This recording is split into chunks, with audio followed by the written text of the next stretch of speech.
प्रिय दर्शक बंधुओं, आज का यह पावन बुधवार, आज का यह शुभ समय और आज आपका इस कथा को सुनने के लिए रुक जाना, यह कोई साधारण घटना नहीं है। सनातन परंपरा में कहा गया है कि बुधवार के दिन जो भी व्यक्ति श्रद्धा और शांति के साथ श्री गणेश जी की कथा सुनता है, उसके जीवन में चल रहे अनेक अदृश्य विघ्न अपने आप ढीले पड़ने लगते हैं, क्योंकि गणपति बप्पा केवल बाधाएं नहीं हटाते, वे मनुष्य की बुद्धि को उस स्थिति में ले आते हैं जहां वह स्वयं सही निर्णय लेने लगता है। और जब निर्णय सही होने लगते हैं तो जीवन की दिशा अपने आप बदल जाती है। आज आप जिस भाव से यह कथा सुनने बैठे हैं, जिस मनःस्थिति में आप हैं, जो उलझने, थकान, डर या असमंजस आपके भीतर चल रहा है, यह कथा उन्हीं सबका उत्तर बनकर आई है। तो मन को शांत कीजिए, मन ही मन गणपति बप्पा का स्मरण कीजिए और इस बुधवार की दिव्य कथा को अपने भीतर उतरने दीजिए। बहुत समय पहले की बात है। पूर्व दिशा में बसा हुआ एक सुंदर नगर था, चंद्रपुर। यह नगर अपनी समृद्धि के लिए नहीं, बल्कि अपने संस्कारों, अनुशासन और सेवा भावना के लिए जाना जाता था। चंद्रपुर का राजा था राजा धर्मकेतु। वह वीर भी था, न्यायप्रिय भी और भीतर से अत्यंत विनम्र। राजा धर्मकेतु का मानना था कि राजा का असली सिंहासन सोने चांदी का नहीं, प्रजा के हृदय में होता है। उनकी पत्नी थीं रानी शारदा। रानी शारदा विदुषी थीं, धैर्य और करुणा की मूर्ति। राजमहल में वैभव था, पर उनके जीवन में सादगी और मर्यादा का वास था। राजा और रानी की 3 पुत्रियां थीं। सबसे बड़ी वेदिका, वह शांत स्वभाव की, शास्त्रों और धर्म में रुचि रखने वाली, हर विषय को गहराई से समझने वाली। दूसरी अन्विता, उसका हृदय करुणा से भरा था। किसी का दुख देखकर वह विचलित हो जाती। सेवा उसके लिए कर्तव्य नहीं, स्वभाव था। और सबसे छोटी काव्या। काव्या सुंदर थी, तेजस्वी थी, पर उसका मन राजसी वैभव में रमता था। उसे महल, आभूषण, उत्सव और सम्मान प्रिय थे। सेवा, दान और संयम उसे व्यर्थ प्रतीत होते थे। हर बुधवार चंद्रपुर के महल के बाहर गरीबों और जरूरतमंदों की पंक्ति लगती। राजा स्वयं अन्न वितरण करते। वेदिका और अन्विता हाथों में थाल लेकर लोगों को भोजन परोसती, और काव्या महल की ऊंची अटारी से यह दृश्य देखती और उसके मन में प्रश्न उठता। एक दिन वह अपने पिता राजा धर्मकेतु के पास पहुंची। उसने बिना घुमाव के कहा, पिताजी, आप हर सप्ताह राजकोष से इतना अन्न और धन दान कर देते हैं। क्या आपको भविष्य की चिंता नहीं होती? राज्य को युद्ध, आपदा और संकट के लिए धन चाहिए। यह सब दान कहीं न कहीं हमें कमजोर नहीं बना रहा? राजा धर्मकेतु ने उसे देखा। उनकी आंखों में न क्रोध था, न कठोरता, केवल अनुभव की शांति थी। उन्होंने कहा, काव्या, जो धन प्रजा के दुख को कम करने में लगे, वह कभी नष्ट नहीं होता, और जो धन केवल संग्रह बनकर पड़ा रहे, वही भविष्य में सबसे बड़ा संकट बनता है। काव्या संतुष्ट नहीं हुई। उसके मन में संदेह का बीज और गहरा हो गया। समय बीतता गया और तभी उसके जीवन में वह घटना घटी जिसने सब कुछ बदलना शुरू कर दिया। एक सुबह काव्या उठी तो उसके शरीर में असहनीय पीड़ा थी। तेज ज्वर, शरीर में कंपकंपी और सिर में जैसे कोई भारी बोझ रखा हो। राजवैद्य बुलाए गए, औषधियां दी गईं, पर दिन बीतते गए और स्थिति सुधरने के बजाय बिगड़ती गई। महल में चिंता फैल गई। रानी शारदा का हृदय कांप रहा था। वेदिका और अन्विता रात दिन बहन के पास बैठी रहती। 3 दिन बाद राजगुरु को बुलाया गया। उन्होंने कुंडली और स्थिति देखकर कहा, राजन, यह केवल शरीर का रोग नहीं है, मन और बुद्धि का संतुलन बिगड़ा है। इसके लिए भक्ति और संकल्प आवश्यक है। राजा धर्मकेतु ने तुरंत मंगलवार का व्रत प्रारंभ किया। हनुमान जी की आराधना हुई। पूरा महल प्रार्थना में डूब गया। 3 मंगलवार बीते और चौथे मंगलवार की सुबह काव्या ने आंखें खोली। कमजोर स्वर में बोली, मां, मुझे प्यास लगी है। महल में जैसे जीवन लौट आया। कुछ ही दिनों में काव्या शारीरिक रूप से स्वस्थ हो गई, लेकिन भीतर कुछ अब भी खाली था। एक बुधवार की रात काव्या को नींद नहीं आ रही थी। मन अजीब बेचैनी से भरा था। वह महल के बगीचे में चली गई। चांदनी रात थी और तभी उसकी दृष्टि पड़ी बगीचे के एक कोने में बने छोटे से गणेश मंदिर पर। मंदिर से एक कोमल प्रकाश फैल रहा था। वह अनायास ही आगे बढ़ी। मूर्ति के सामने रखा एक पुष्प बिना हवा के हिलने लगा और उसके चरणों में आ गिरा। काव्या का शरीर कांप उठा, उसकी आंखों से आंसू बहने लगे। पहली बार उसने दिल से कहा, हे गणपति, यदि आप सच में हैं तो मुझे मेरी भूल दिखाइए। और उसी क्षण उसके भीतर कुछ टूट गया और कुछ नया जन्म लेने लगा। उस रात काव्या देर तक सो नहीं पाई। जिस फूल ने उसके चरणों को छुआ था, वह जैसे उसके भीतर की किसी गांठ को खोल गया था। अगली सुबह जब वह उठी तो पहली बार उसे महल की दीवारें अलग सी लगीं। जो वैभव उसे कभी सुरक्षा देता था, अब वही उसे बोझ जैसा लग रहा था। वह चुपचाप स्नान करके सीधे उस छोटे से गणेश मंदिर में पहुंची। राजमहल में यह दृश्य दुर्लभ था। वेदिका और अन्विता ने जब यह देखा तो वे एक दूसरे को देखती रह गईं, पर कुछ कहा नहीं। काव्या ने दीप जलाया, फूल चढ़ाए, और पहली बार उसने कोई मांग नहीं की। उसने बस इतना कहा, मुझे समझ दीजिए। उसी दिन बुधवार था। राजा धर्मकेतु हमेशा की तरह प्रजा के बीच जाने को तैयार हो रहे थे। उन्होंने देखा कि काव्या भी साधारण वस्त्रों में खड़ी है। राजा ने आश्चर्य से पूछा, काव्या, क्या तुम भी साथ चलोगी? काव्या ने क्षण भर झिझक कर सिर हिला दिया। यह छोटा सा निर्णय उसके जीवन का सबसे बड़ा मोड़ था। नगर के बाहर एक बस्ती थी जिसे लोग अल्पनगर कहते थे। यहां मजदूर, कारीगर और दिन भर की मेहनत पर जीने वाले लोग रहते थे। काव्या ने पहली बार भूखे बच्चों की आंखें देखीं। पहली बार उसने देखा कि लोग कैसे एक एक रोटी बांटकर खाते हैं। एक वृद्ध स्त्री कांपते हाथों से थाली पकड़कर खड़ी थी। अन्विता ने उसे भोजन परोसा और उसके सिर पर हाथ रखा। वृद्धा की आंखों से आंसू बह निकले। उसने कहा, बेटी, भगवान तुम्हें सदा सुखी रखे। वह दृश्य काव्या के भीतर कहीं गहरे उतर गया। उसी क्षण उसे समझ आया, जिस सुख की वह तलाश कर रही थी वह महल में नहीं, इन आशीर्वादों में छुपा है। पर अहंकार इतनी जल्दी नहीं टूटता।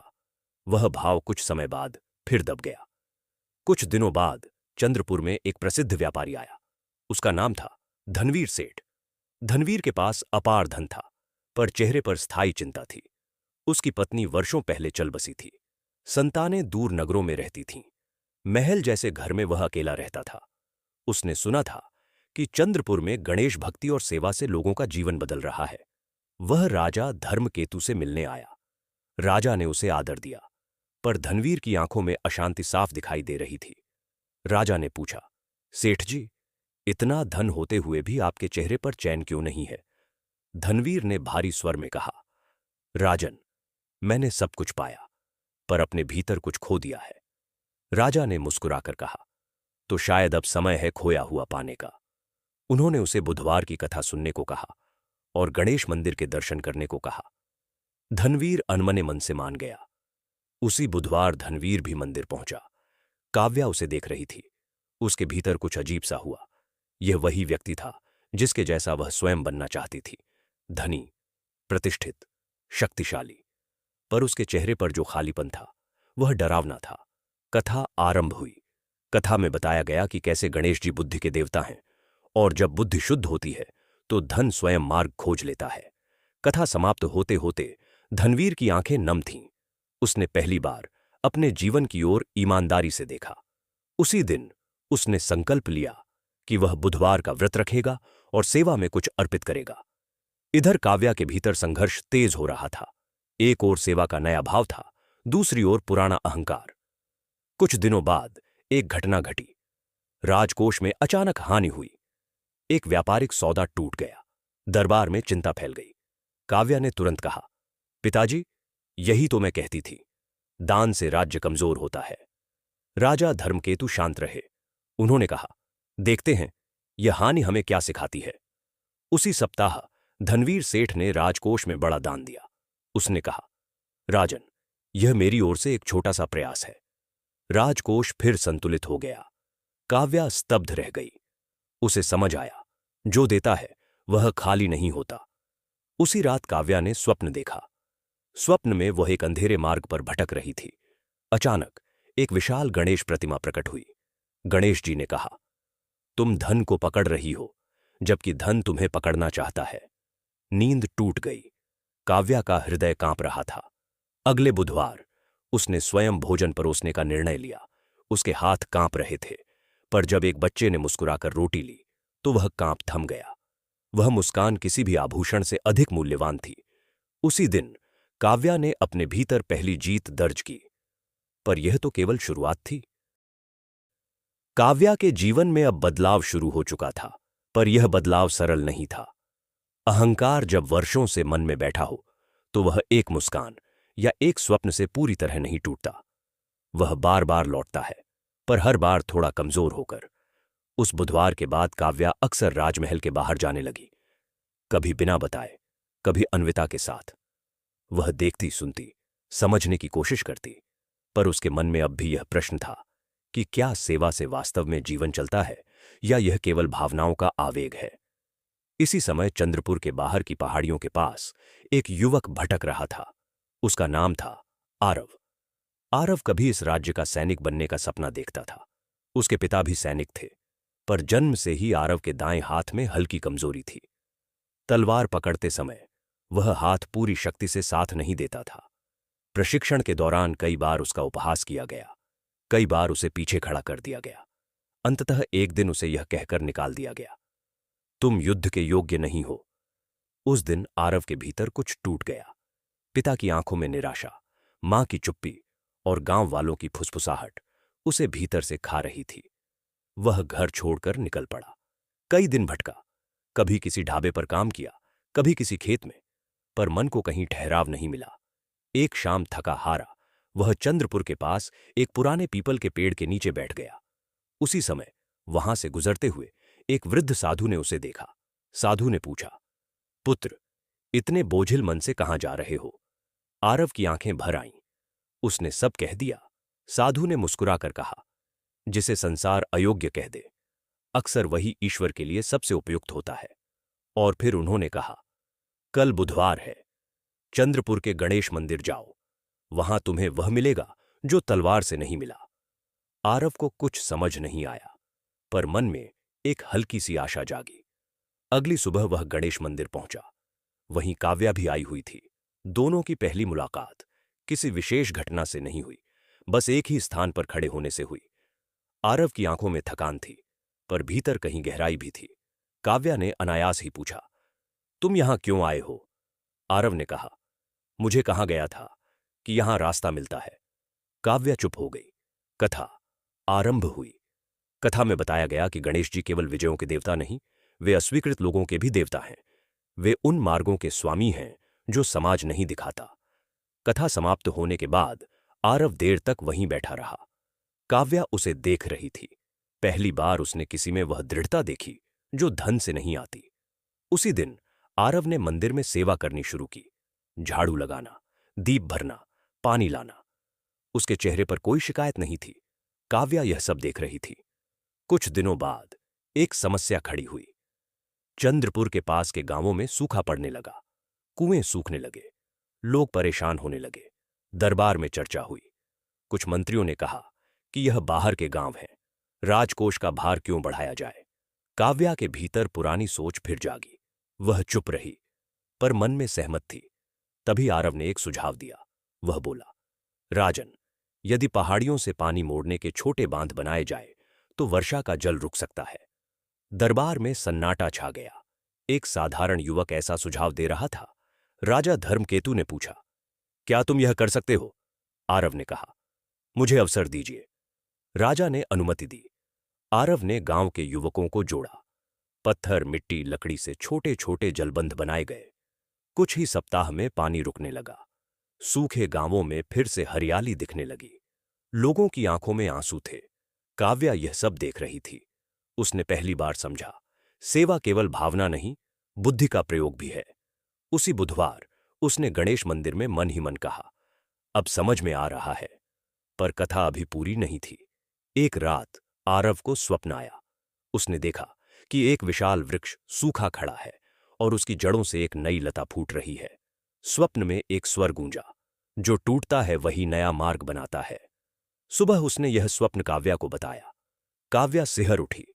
उसे लगा, यह स्वप्न केवल आरव का नहीं है, यह राज्य का है, इस कथा का है, और शायद उसका भी। इधर धनवीर सेठ अब नियमित सेवा में लग चुके थे। उनका खालीपन धीरे धीरे भर रहा था। एक दिन उन्होंने राजा से कहा, राजन, मैं अपना कुछ धन एक स्थायी सेवा केंद्र में लगाना चाहता हूं। राजा ने मुस्कुराकर कहा, शुरुआत बुधवार को करेंगे। उस दिन काव्या ने भी निर्णय लिया। उसने अपने कक्ष के आभूषण उतारे, सादे वस्त्र पहने और सेवा केंद्र में पहुंची। किसी ने विशेष ध्यान नहीं दिया, पर भीतर एक नया अध्याय खुल गया था। प्रिय दर्शक बंधुओं, जब किसी कथा में मनुष्य का भीतर बदलने लगता है तो उसके चारों ओर की दुनिया भी चुपचाप करवट लेने लगती है। यह परिवर्तन शोर नहीं करता, पर उसका प्रभाव दूर तक जाता है। काव्या अब पहले जैसी नहीं रही थी।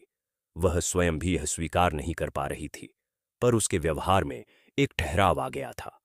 वह अब बात करने से पहले सोचती, निर्णय लेने से पहले महसूस करती। आरव के आने के बाद जैसे किसी ने उसके मन के सामने एक दर्पण रख दिया हो। एक ऐसा युवक जिसके पास न धन था, न पद, न प्रतिष्ठा, फिर भी जिसके भीतर एक स्पष्टता थी। राजा धर्मकेतु यह सब देख रहे थे।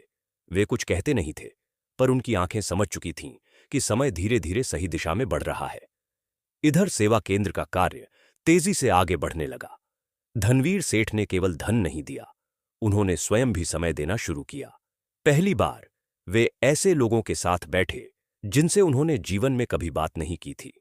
उन्हें समझ आया कि धन की सबसे बड़ी कमी अकेलापन होती है और सेवा उस अकेलेपन को भर देती है। एक बुधवार सेवा केंद्र में बहुत भीड़ थी। काव्या भोजन परोस रही थी। एक छोटी बच्ची जिसके कपड़े फटे हुए थे, उसने थाली पकड़ते हुए काव्या की ओर देखा और पूछा, दीदी, आप यहां रोज आओगी? काव्या कुछ के क्षण चुप रही, फिर उसने मुस्कुराकर कहा, हां, आऊंगी। उस बच्ची ने जैसे कोई खजाना पा लिया हो। वह क्षण काव्या के भीतर बहुत गहराई से उतर गया। उसी रात काव्या ने अपने पिता से कहा, पिताजी, यदि सेवा को और व्यवस्थित किया जाए तो यह केवल भोजन तक सीमित नहीं रहेगी। राजा ने उसकी ओर देखा।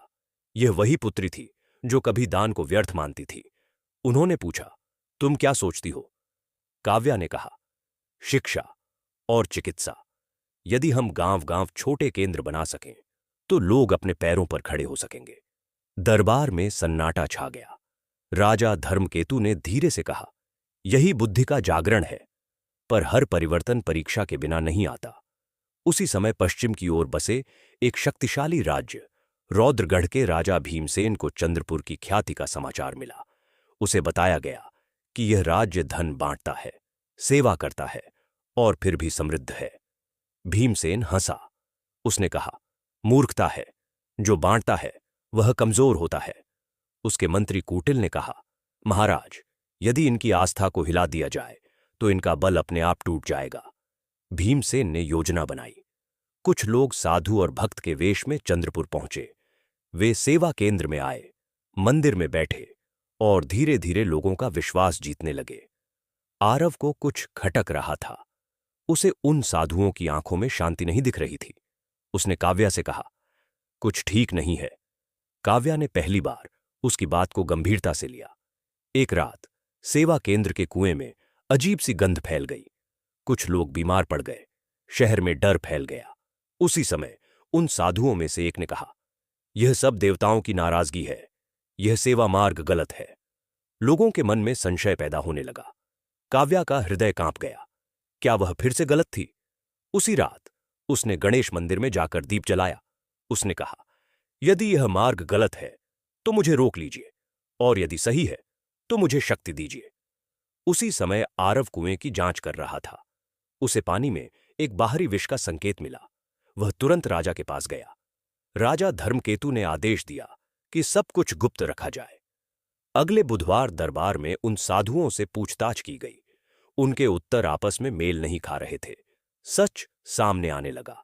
भीमसेन की साजिश धीरे धीरे उजागर हो रही थी, पर संकट अभी टला नहीं था।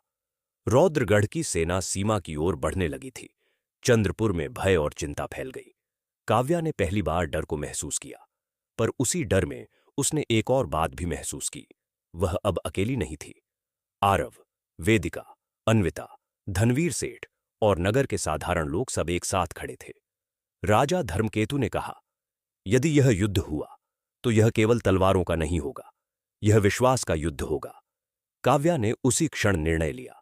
उसने कहा, मैं पीछे नहीं हटूंगी। और यहीं से इस कथा का सबसे कठिन अध्याय आरंभ होता है। एक ऐसा अध्याय जहां बलिदान होगा, जहां आस्था की परीक्षा होगी और जहां गणपति बप्पा विघ्नों के बीच मार्ग दिखाएंगे। रौद्रगढ़ की सेना की खबर चंद्रपुर में आग की तरह फैल चुकी थी। सीमावर्ती गांव खाली होने लगे। लोग अपने बच्चों और बुजुर्गों को सुरक्षित स्थानों की ओर भेजने लगे। दरबार में रोज सभा हो रही थी। कुछ मंत्री भयभीत थे। वे कहते थे, महाराज, हम सेवा में बहुत आगे निकल गए, अब शत्रु हमें कमजोर समझ रहा है। राजा धर्मकेतु शांत थे, पर उनकी आंखों में चिंता साफ झलक रही थी। वे जानते थे, युद्ध केवल बाहरी नहीं होता, सबसे बड़ा युद्ध मन के भीतर चलता है। काव्या यह सब देख रही थी। उसे पहली बार एहसास हुआ कि निर्णयों का भार कैसा होता है। जो निर्णय वह अब तक आलोचना की दृष्टि से देखती थी, आज वही निर्णय पूरे राज्य की दिशा तय कर रहे थे। उसी शाम काव्या ने आरव को बुलाया। उसने कहा, यदि युद्ध हुआ तो क्या हम जीत पाएंगे? आरव ने कुछ क्षण चुप रहकर कहा, तलवारों से शायद नहीं, पर एकता से अवश्य। उसने आगे कहा, शत्रु हमारी आस्था को तोड़ना चाहता है। यदि हम डर गए तो युद्ध से पहले ही हार जाएंगे। काव्या की आंखें भर आईं। उसने धीमे स्वर में कहा, मैंने कभी सोचा नहीं था कि सेवा का मार्ग इतना कठिन होगा। आरव ने मुस्कुराकर कहा, यही तो प्रमाण है कि यह मार्ग सच्चा है। इधर रौद्रगढ़ के राजा भीमसेन अपनी सेना के साथ आगे बढ़ रहा था। उसका विश्वास था कि चंद्रपुर बिना लड़े ही टूट जाएगा। उसके मंत्री कूटिल ने कहा, महाराज, हम पहले उनके पवित्र स्थान को नष्ट करेंगे, फिर वे स्वयं झुक जाएंगे। भीमसेन हंसा।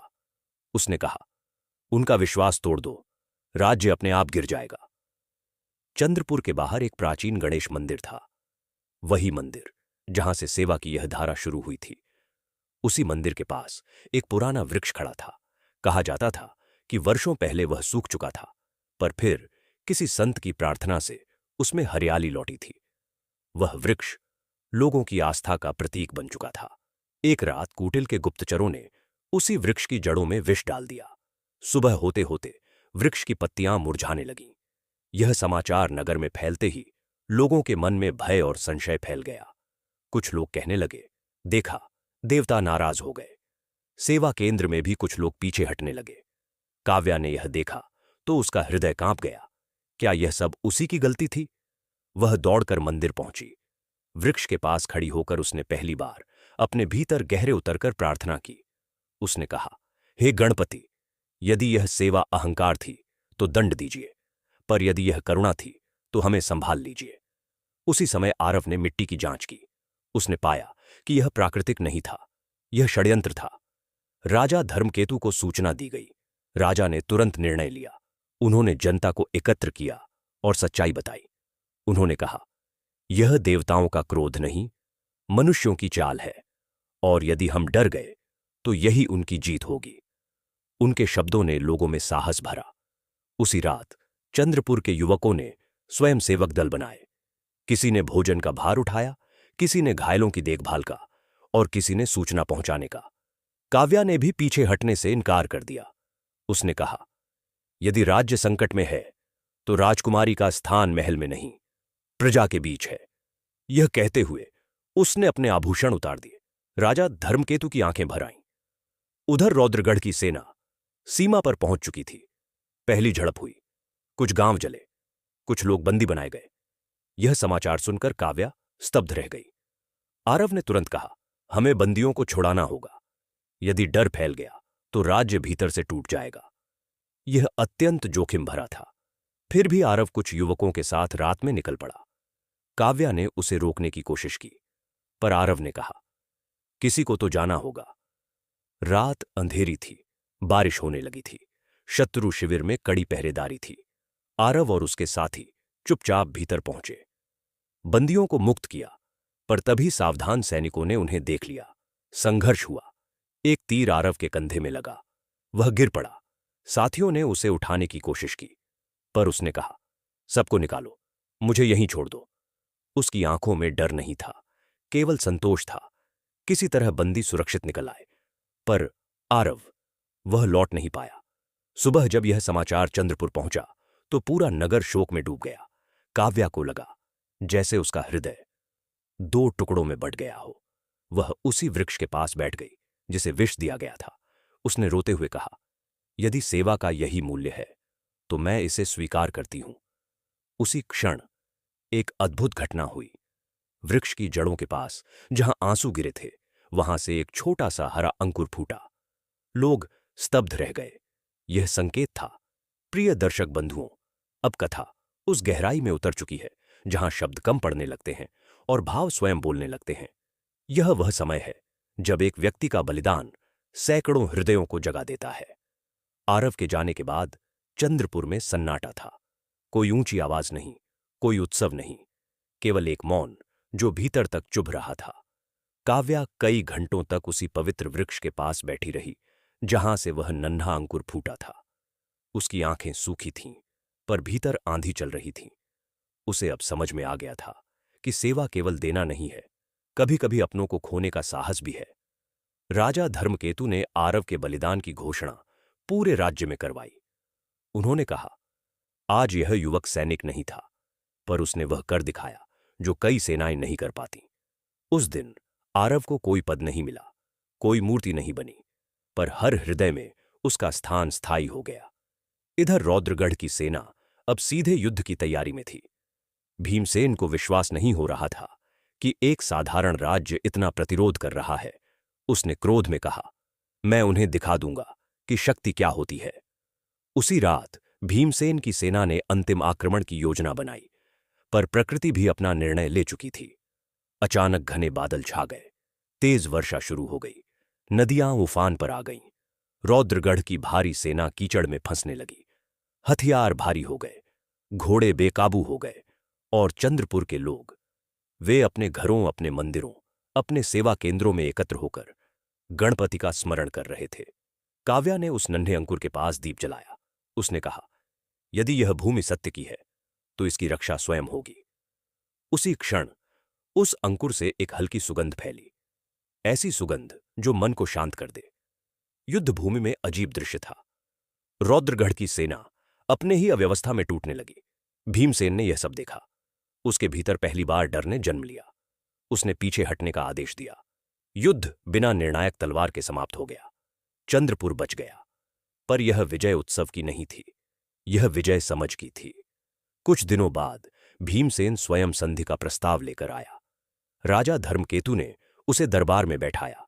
भीमसेन ने भारी स्वर में कहा, मैंने सोचा था तुम्हारी सेवा तुम्हें कमजोर करेगी, पर यह तो तुम्हें अदृश्य शक्ति दे गई। राजा ने केवल इतना कहा, यह शक्ति बुद्धि से आती है। भीमसेन लौट गया, पर बदला हुआ। समय बीतता गया। वह नन्हा अंकुर धीरे धीरे एक सुंदर लता में बदल गया।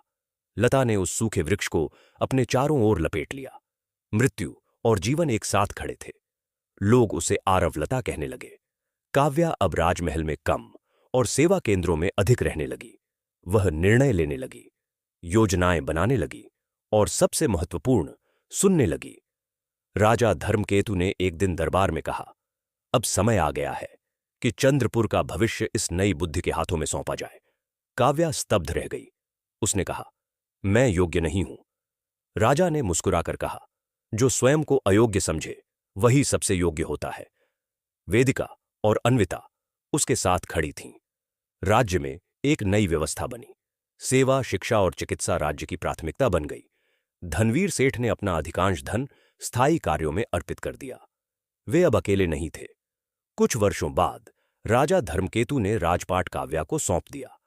काव्या ने राज्य संभालते समय केवल एक संकल्प लिया, हर बुधवार राजमहल के द्वार सबके लिए खुले रहेंगे। हर बुधवार कम से कम एक दुख कम किया जाएगा। काव्या ने विवाह नहीं किया। उसने अपना जीवन राज्य और सेवा को समर्पित कर दिया। वृद्धावस्था में एक बुधवार वह उसी वृक्ष के नीचे बैठी जहां आरव की लता लिपटी थी। उसने आंखें बंद कीं। लोग कहते हैं उस दिन मंदिर में घंटियां अपने आप बजीं। काव्या शांत हो गई। राज्य रोया, पर टूट नहीं पाया, क्योंकि अब सेवा उसकी जड़ों में थी। आज भी चंद्रपुर में वह लता हरी है। जो भी श्रद्धा से बुधवार के दिन उसके पास बैठता है, उसके मन की उलझन धीरे धीरे सुलझने लगती है। प्रिय दर्शक बंधुओं, कथा अब उस अवस्था में प्रवेश कर रही है जहां अंत दिखाई देने लगता है, पर वास्तव में यहीं से प्रभाव की यात्रा शुरू होती है, क्योंकि सच्ची कथाएं समाप्त नहीं होती, वे रूप बदलती हैं। काव्या के समाधि लेने के बाद चंद्रपुर कुछ समय तक शांत और स्थिर रहा। लोग अपने अपने कार्यों में लगे रहे, पर हर बुधवार राज्य जैसे ठहर जाता था। मंदिर में दीप जलते, सेवा केंद्रों में अन्न पकता और आरवलता के पास लोग मौन होकर बैठते। अब काव्या नहीं थी, पर उसकी दृष्टि हर निर्णय में जीवित थी। राज्य की बागडोर काव्या की इच्छा अनुसार एक परिषद को सौंपी गई थी, जिसमें वेदिका, अन्विता और कुछ अनुभवी सेवक शामिल थे। पर समय के साथ एक नई चुनौती जन्म लेने लगी। नई पीढ़ी के कुछ लोग सेवा को परंपरा समझने लगे थे, भावना नहीं। कुछ युवा कहते, हर बुधवार यही सब क्यों? राज्य को आगे बढ़ाने के लिए अब व्यापार और विस्तार जरूरी है। यह विचार धीरे धीरे फैलने लगा। वेदिका चिंतित थी।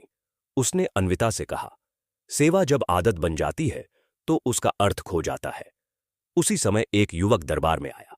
उसका नाम था नीरव। वह दूर के एक गांव का रहने वाला था। साधारण वेश, पर आंखों में गहरी स्पष्टता। उसने कहा, मैं कुछ कहना चाहता हूं, यदि अनुमति हो। परिषद ने अनुमति दी। नीरव ने कहा, मैं बचपन से हर बुधवार यहां आता रहा हूं। मेरी मां बीमार थीं, सेवा केंद्र ने उसे बचाया।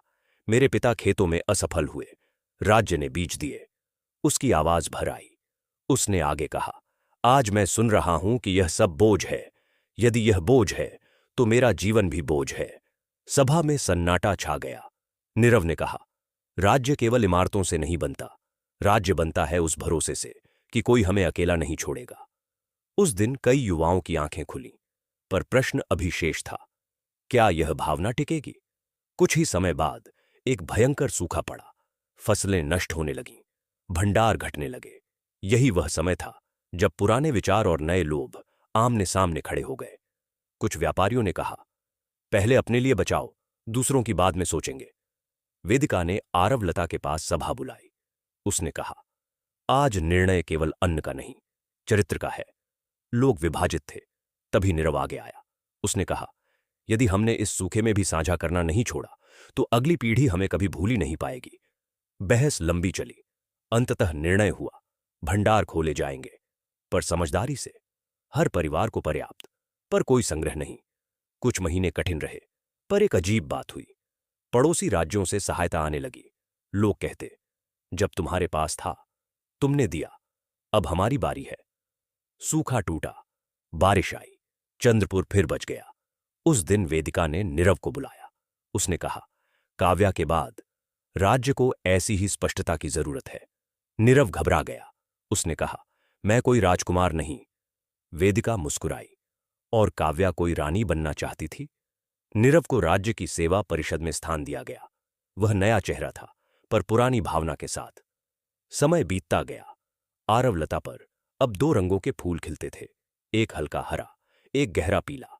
लोग कहते, हरा सेवा का, पीला विवेक का प्रतीक है। एक संत ने कहा था, जब सेवा और विवेक एक साथ खिले तो वही गणेश की सच्ची कृपा है। प्रिय दर्शक बंधुओं, कथा अब अंत की ओर नहीं, गहराई की ओर बढ़ रही है। अगले भाग में एक ऐसा निर्णय आएगा जो यह तय करेगा कि यह परंपरा केवल चंद्रपुर तक रहेगी या पूरे भूभाग में फैलेगी। सूखे के बाद चंद्रपुर में फिर हरियाली लौट आई थी, पर अब वातावरण पहले जैसा सरल नहीं रहा। लोगों के मन में एक नया प्रश्न जन्म ले चुका था, क्या सेवा केवल अपने राज्य तक सीमित रहे या इसे दूसरों तक भी पहुंचाया जाए? नीरव अब सेवा परिषद का सक्रिय हिस्सा बन चुका था। वह युवाओं से मिलता, किसानों के साथ बैठता और व्यापारियों से भी संवाद करता। वह जानता था कि केवल भाव से नहीं, व्यवस्था से भी काम चलता है। एक दिन वह आरवलता के पास बैठा था। वहां एक वृद्ध यात्री आया। उसके कपड़े धूल से भरे थे, चेहरा थका हुआ और आंखों में एक गहरी पीड़ा। नीरव ने उसे जल दिया। वृद्ध ने कांपते स्वर में कहा, बेटा, मैं दूर के प्रदेश भद्रावण से आया हूं। हमारे यहां अकाल पड़ा है। राजा ने कर बढ़ा दिए हैं। गरीब भूख से मर रहे हैं। यह सुनकर नीरव का हृदय भारी हो गया। वृद्ध ने आगे कहा, लोग कहते हैं चंद्रपुर में कोई ऐसी भूमि है जहां बुधवार को कोई भूखा नहीं सोता। इसी आशा में मैं यहां तक आया हूं। यह बात आग की तरह फैल गई। अगले कुछ दिनों में भद्रावण से और लोग आने लगे। कोई बीमार, कोई भूखा, कोई केवल आशा लिए। सेवा केंद्रों पर दबाव बढ़ने लगा। भंडार फिर से घटने लगे। परिषद में फिर बहस छिड़ गई। कुछ बोले, यदि हम सबका भार उठाने लगे तो स्वयं टूट जाएंगे। कुछ ने कहा, यदि हमने मुंह मोड़ लिया तो हम भी वही बन जाएंगे जिनसे लोग भागकर यहां आए हैं। नीरव चुप था। आखिरकार वह बोला। उसने कहा, सेवा का अर्थ सब कुछ लुटा देना नहीं है, पर दरवाजा बंद कर देना भी नहीं है। सब उसकी ओर देखने लगे। उसने आगे कहा, हमें भद्रावण जाना चाहिए, सिर्फ अन्न लेकर नहीं, विचार लेकर। सभा में सन्नाटा छा गया। वेदिका ने पूछा, तुम क्या कहना चाहते हो? नीरव ने कहा, यदि हम यहां से केवल भोजन भेजेंगे तो वे फिर उसी स्थिति में लौट जाएंगे। हमें वहां सेवा केंद्रों की नींव रखनी होगी। लोगों को अपने पैरों पर खड़ा करना होगा। यह एक बड़ा निर्णय था। कुछ लोग डर गए, कुछ उत्साहित हो उठे। अंततः निर्णय हुआ, एक छोटा दल भद्रावण भेजा जाएगा। नीरव स्वयं उस दल का हिस्सा बना। यात्रा कठिन थी। रास्ते में लूटे हुए गांव, सूखे कुएं और डर से भरे चेहरे दिखे। भद्रावण पहुंचते ही सच्चाई सामने आ गई। अकाल से अधिक अन्याय था, भोजन की कमी से अधिक व्यवस्था की क्रूरता। राजा के अधिकारी भंडार छिपाए बैठे थे और गरीब कतारों में मर रहे थे। नीरव ने लोगों से बात की, बच्चों को सुना, बुजुर्गों को देखा। उसने समझ लिया, यह केवल सहायता का नहीं, जागरण का काम है। उन्होंने एक खाली मैदान में पहला सेवा केंद्र बनाया। वहां भोजन पका, पानी की व्यवस्था हुई और बीमारों का उपचार शुरू हुआ। लोगों ने पहली बार बिना डर खाना खाया। पर जैसे ही यह खबर फैली, भद्रावण के अधिकारियों में हलचल मच गई। उन्होंने नीरव को बुलाया। एक अधिकारी ने कठोर स्वर में कहा, यह सब बिना अनुमति हो रहा है। नीरव ने शांत स्वर में उत्तर दिया, भूख अनुमति नहीं पूछती। यह बात तेजी से फैली। लोगों में हिम्मत जागी। उन्होंने सवाल पूछने शुरू किए। राजा तक यह बात पहुंची। भद्रावण का राजा अहंकारी नहीं था, पर कमजोर था। वह वर्षों से गलत सलाहों में फंसा हुआ था। नीरव को दरबार में बुलाया गया। राजा ने पूछा, तुम क्या चाहते हो? नीरव ने कहा, मैं कुछ नहीं चाहता। मैं केवल यह चाहता हूं कि आपका राज्य अपने लोगों को डर से मुक्त करे। राजा देर तक चुप रहा। फिर उसने कहा, यदि मैं तुम्हारा साथ दूं तो क्या तुम रहोगे? नीरव ने उत्तर दिया, हम तब तक रहेंगे जब तक लोग अपने लिए खड़े नहीं हो जाते। यह क्षण निर्णायक था। भद्रावण में एक नई शुरुआत हुई। सेवा केंद्र स्थायी बने, भंडार खोले गए, कर घटाए गए। कुछ महीनों में स्थिति बदलने लगी। जब नीरव चंद्रपुर लौटा तो उसके साथ केवल अनुभव नहीं, एक संदेश था। सेवा सीमा नहीं पहचानती। आरवलता के पास सभा हुई। नीरव ने कहा, अब यह केवल चंद्रपुर की कथा नहीं रही, यह एक मार्ग बन चुका है। लोग जानते थे, अब पीछे लौटना संभव नहीं। नीरव के भद्रावण से लौटने के बाद चंद्रपुर बदला बदला सा था। लोग गर्व महसूस कर रहे थे, पर साथ ही एक अनकहा डर भी था। अब चंद्रपुर केवल अपना नहीं रहा था, अब उस पर दूर दूर के राज्यों की निगाहें थीं। कुछ राजा प्रशंसा कर रहे थे, कुछ ईर्ष्या कर रहे थे और कुछ चुपचाप गणना कर रहे थे। आरवलता के पास हर बुधवार पहले से अधिक लोग आने लगे। कोई मार्गदर्शन चाहता था, कोई सहायता, और कोई सिर्फ यह जानना चाहता था कि यह सब कब तक चलेगा। इसी बीच एक नया नाम उभरा, समरकेतु। वह पश्चिम के शक्तिशाली राज्य उज्जैन का शासक था। धन, सेना और व्यापार तीनों में प्रबल। पर उसका शासन डर पर टिका था। उसे खबर मिली कि उसके राज्य से भी लोग चंद्रपुर जा रहे हैं। वह क्रोधित हो उठा। उसने अपने मंत्रियों से कहा, सेवा का यह दिखावा मेरे राज्य की नींव हिला देगा। मंत्रियों ने सुझाव दिया, सीधा युद्ध ठीक नहीं, पहले उनके विचार को बदनाम करो।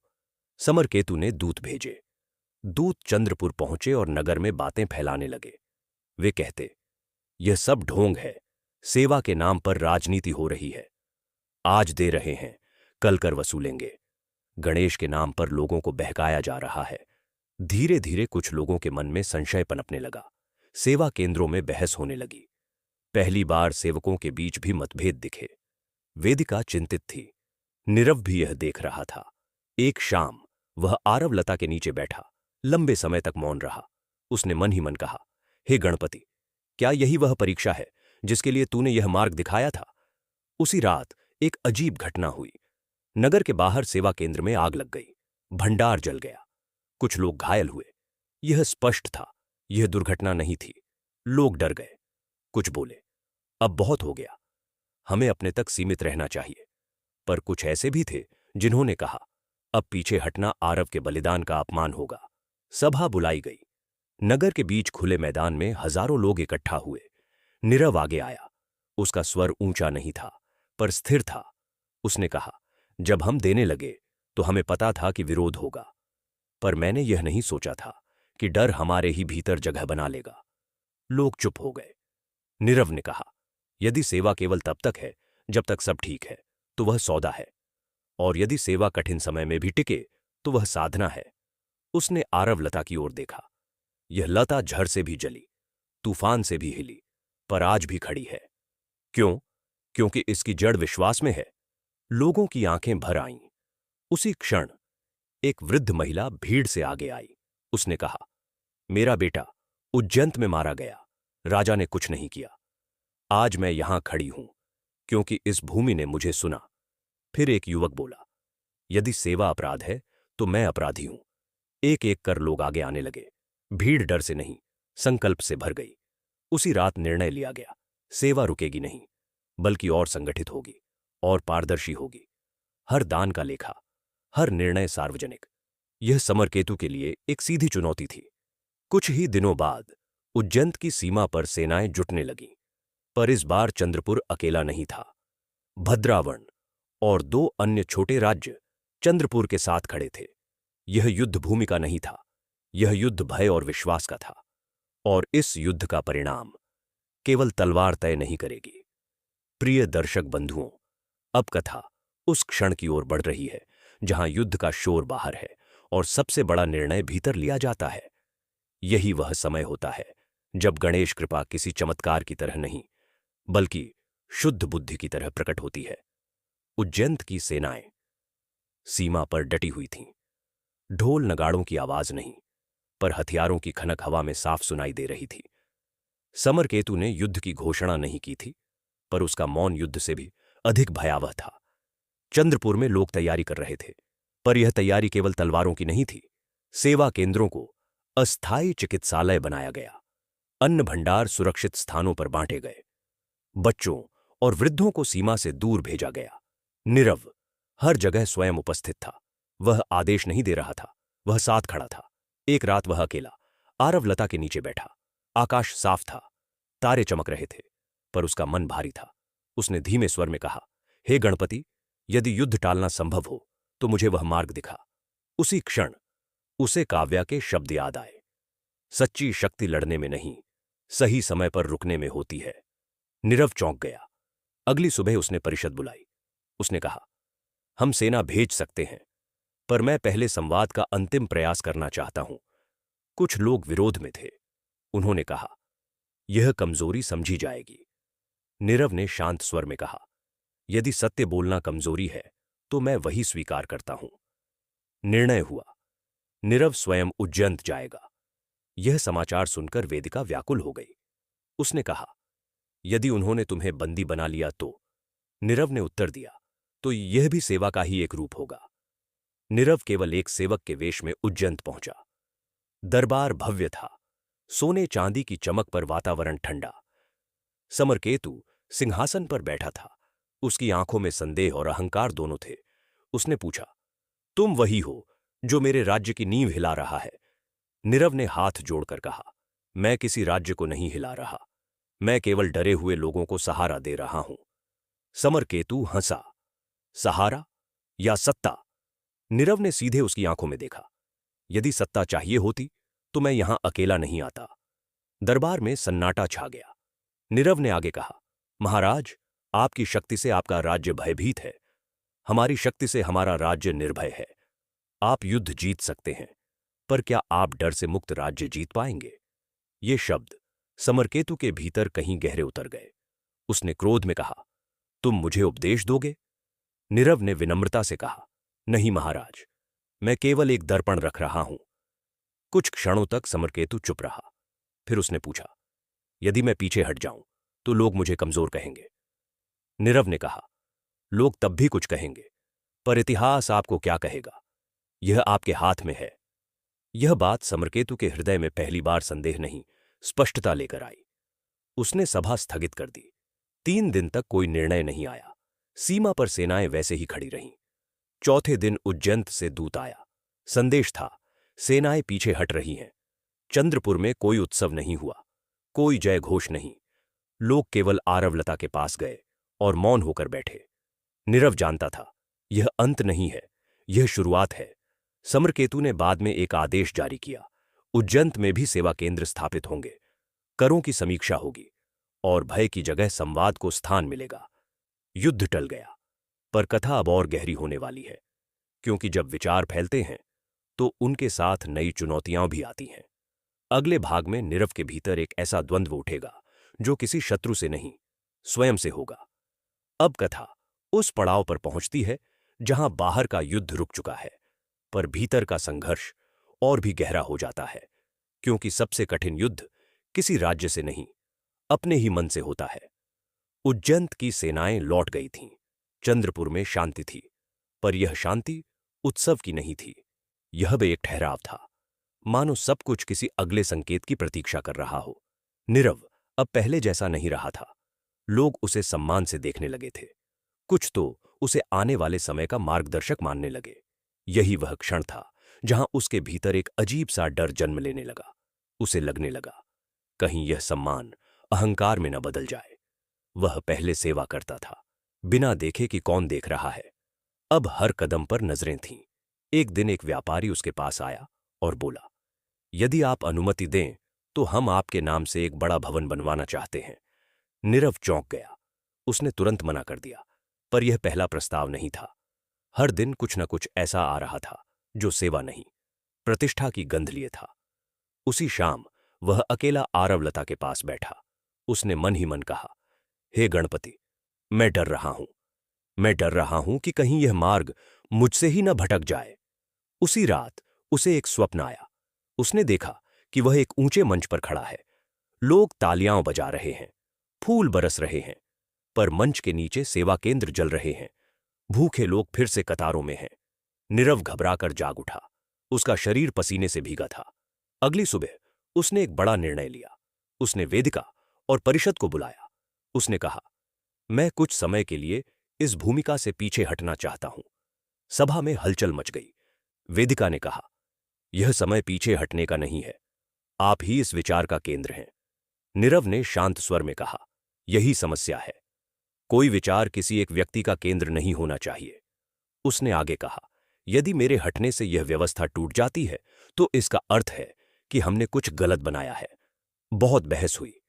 अंततः निर्णय हुआ, नीरव 1 वर्ष के लिए सभी निर्णयकारी पदों से हटेगा।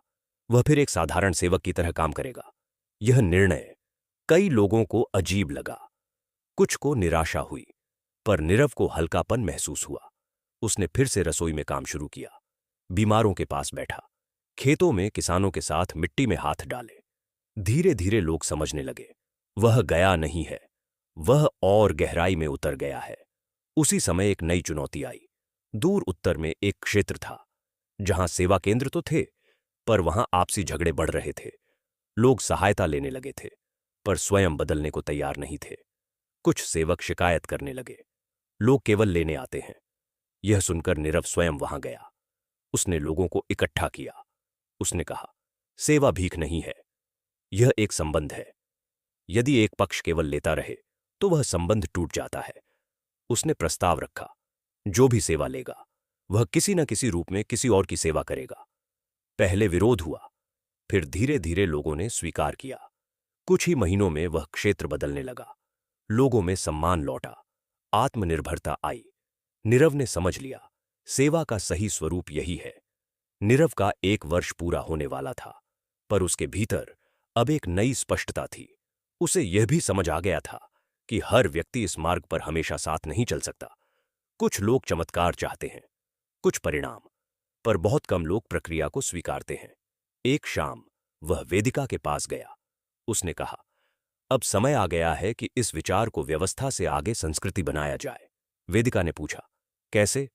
नीरव ने कहा, ऐसे कि मेरे जाने से भी यह जीवित रहे। यही वह मोड़ है जहां कथा अपने अंतिम विस्तार की ओर बढ़ेगी। अगले भाग में एक ऐसा निर्णय आएगा जो यह तय करेगा कि यह विचार सदियों तक झेगा या समय में खो जाएगा। नीरव के भीतर जो स्पष्टता जन्मी थी, वह अब निर्णय मांग रही थी, एक ऐसा निर्णय जो उसके जीवन से भी बड़ा हो। उसने वेदिका, अन्विता और सभी वरिष्ठ सेवकों को आरवलता के पास बुलाया, वही स्थान जहां से यह यात्रा शुरू हुई थी। नीरव ने चारों ओर देखा। लता अब घनी हो चुकी थी, उस पर हरे और पीले फूल एक साथ खिलते थे, मानो सेवा और विवेक एक दूसरे का हाथ थामे खड़े हों। नीरव ने कहा, अब तक यह सब विश्वास के बल पर चला है, पर आने वाला समय व्यवस्था मांगेगा। लोग ध्यान से सुन रहे थे। उसने आगे कहा, यदि यह मार्ग केवल भाव पर टिका रहा तो भाव के कमजोर पड़ते ही सब ढह जाएगा। फिर उसने वह बात कही जिसकी किसी को उम्मीद नहीं थी, मैं चाहता हूं कि सेवा को राज्य से अलग किया जाए। सभा में हलचल मच गई। कुछ बोले, यदि राज्य का संरक्षण नहीं होगा तो यह कैसे टिकेगा? नीरव ने शांति से कहा, जो सेवा राजसत्ता पर निर्भर हो वह सेवा नहीं रहती, वह नीति बन जाती है। उसने प्रस्ताव रखा, एक स्वतंत्र व्यवस्था जिसका संचालन न किसी राजा के हाथ में हो, न किसी एक व्यक्ति के। उस व्यवस्था का नाम रखा गया गणधारा। गणधारा का अर्थ था लोगों की वह धारा जो बिना डर, बिना लालच एक दूसरे का सहारा बने। नीरव ने कहा, गणेश केवल पूजा के देवता नहीं हैं, वे गणों के स्वामी हैं, और गण तभी मजबूत होते हैं जब हर व्यक्ति अपने हिस्से का भार उठाए। गणधारा के नियम सरल थे, कोई पद स्थायी नहीं, कोई नाम सर्वोपरि नहीं, हर निर्णय सामूहिक, हर संसाधन पारदर्शी। सबसे बड़ा नियम यह था, जो सेवा ले वह सेवा दे। धीरे धीरे यह व्यवस्था चंद्रपुर से बाहर फैलने लगी, भद्रावन में, उज्जैन में और फिर और भी दूर दूर के क्षेत्रों में। हर जगह एक ही मूल भावना, कोई ऊपर नहीं, कोई नीचे नहीं। नीरव ने स्वयं को गणधारा का नेतृत्वकर्ता घोषित करने से मना कर दिया। उसने कहा, जिस दिन लोग मुझे केंद्र मान लेंगे उसी दिन यह मार्ग भटकने लगेगा। समय बीतता गया। नीरव वृद्ध होने लगा, उसके बाल सफेद हो गए, पर उसकी आंखों में अब भी वही शांति थी। एक बुधवार की सुबह वह चुपचाप आरवलता के पास आया। उसने किसी को नहीं बुलाया, कोई घोषणा नहीं की। वह बस लता के नीचे बैठा और गहरी सांस ली। उसने मन ही मन कहा, हे गणपति, जो दिया था वह लौटा दिया, अब जो बचा है वह तुम्हारा है। लोग कहते हैं, उस दिन नीरव उठा नहीं। उसका शरीर शांत हो गया, चेहरे पर मुस्कान थी, कोई शोर नहीं मचा, कोई घोषणा नहीं हुई। पर उस दिन गणधारा के हर केंद्र में एक अजीब सी शांति छा गई, मानो सबने एक साथ कुछ महसूस किया हो। नीरव का दाह संस्कार किसी राजकीय विधि से नहीं, बल्कि सेवकों के हाथों हुआ। उसकी अस्थियां किसी नदी में नहीं, आरवलता की जड़ों में समर्पित की गईं। कुछ महीनों बाद लोगों ने देखा, लता पर एक नया रंग उभरा, हल्का नीला। संतों ने कहा, यह ज्ञान का रंग है। जब सेवा, विवेक और ज्ञान एक हो जाए तो यही गणेश तत्व है। गणधारा अब किसी स्थान की पहचान नहीं थी, यह एक संस्कृति बन चुकी थी। जहां भी कोई बुधवार को किसी भूखे को भोजन देता, किसी दुखी को सुनता या किसी भ्रमित को दिशा देता, वहां गणधारा बहने लगती। प्रिय दर्शक बंधुओं, कथा अब अपने अंतिम चरण की ओर है। अंतिम भाग में आप जानेंगे कि यह धारा आज के समय तक कैसे पहुंचती है और आप इसका हिस्सा कैसे बन सकते हैं। प्रिय दर्शक बंधुओं, अब कथा उस सेतु पर खड़ी है जहां अतीत और वर्तमान एक दूसरे का हाथ थाम लेते हैं। यह वह क्षण है जब कहानी केवल सुनने की नहीं रहती, वह जीने की बन जाती है। नीरव के महाप्रयाण के बाद कोई शोक सभा नहीं हुई, कोई लंबा विलाप नहीं, पर पूरे भूभाग में एक मौन संकल्प फैल गया। गणधारा अब किसी व्यक्ति की स्मृति नहीं थी, वह एक स्वाभाविक प्रवाह बन चुकी थी। समय बदला, राजा आए, राजा गए, राज्य बने, राज्य टूटे, पर गणधारा हर परिवर्तन के बीच अपना मार्ग खोजती रही। जहां कहीं भी भूख ने दस्तक दी, वहां किसी ने बिना नाम बताए अन्न पहुंचा दिया। जहां कहीं डर और भ्रम फैला, वहां किसी ने बुधवार के दिन गणपति का नाम लेकर किसी को सुना। धीरे धीरे लोग यह भी भूलने लगे कि इसकी शुरुआत कहां से हुई थी, पर भावना जीवित थी। आरवलता अब एक वटवृक्ष में बदल चुकी थी। उसकी जड़ें गहरी थीं, शाखाएं दूर दूर तक फैलीं। उस वृक्ष के नीचे अब कोई मूर्ति नहीं थी, कोई सिंहासन नहीं, केवल एक पत्थर था जिस पर लिखा था, जो सेवा करे वही यहां विराजमान है। सदियां बीत गईं। कथा अब इतिहास की पुस्तकों में किस्से की तरह नहीं, लोक कथाओं की तरह बहने लगी। दादी नानी बच्चों को कहानियां सुनाती। बुधवार को किसी भूखे को खाना खिलाओ, गणपति खुश होते हैं। कोई नीरव का नाम जानता था, कोई नहीं, पर यह मायने नहीं रखता था, क्योंकि सच्चा त्याग नाम नहीं मांगता। अब समय वर्तमान का है। आज भी कहीं ना कहीं कोई युवा उलझन में बैठा है। उसे लगता है, मैं अकेला क्या कर सकता हूं।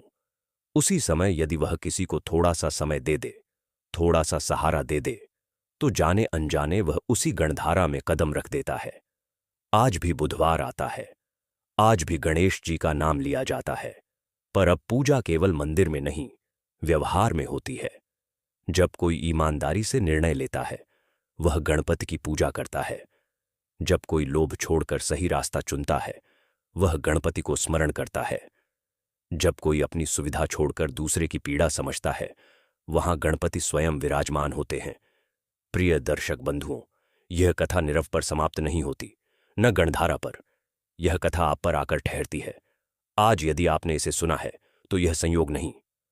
आज का बुधवार, आज का यह क्षण, आज की आपकी यह उपस्थिति, यह सब गणपति की कृपा का संकेत है। अब केवल एक अंतिम भाग शेष है। उस भाग में यह कथा आपसे सीधे संवाद करेगी। कोई पात्र नहीं होगा, कोई राज्य नहीं होगा, केवल आप और आपका जीवन होगा।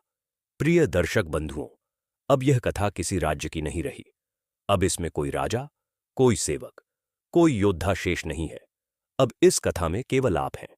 हां, आप जो इस बुधवार यहां तक पहुंचे हैं। सोचिए, यदि यह केवल कहानी होती तो आप कब के रुक गए होते, पर आप यहां हैं क्योंकि भीतर कहीं कुछ हिला है। यही गणपति का संकेत है। सनातन में कहा गया है, गणेश बाहर नहीं, बुद्धि में प्रकट होते हैं। जब मनुष्य सही और आसान में से सही को चुनता है, वहीं गणपति प्रकट होते हैं। आज आप जिस जीवन में हैं, चिंताएं होंगी, दुविधाएं होंगी, कभी कभी यह भी लगता होगा कि मेरे अकेले से क्या होगा। यही प्रश्न कभी काव्या के मन में था, यही प्रश्न कभी आरव के भीतर टूटा था, यही प्रश्न नीरव ने स्वयं से पूछा था।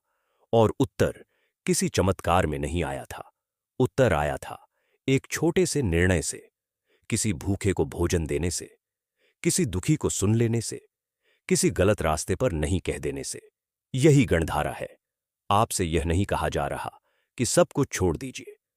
सनातन त्याग नहीं सिखाता, सनातन संतुलन सिखाता है।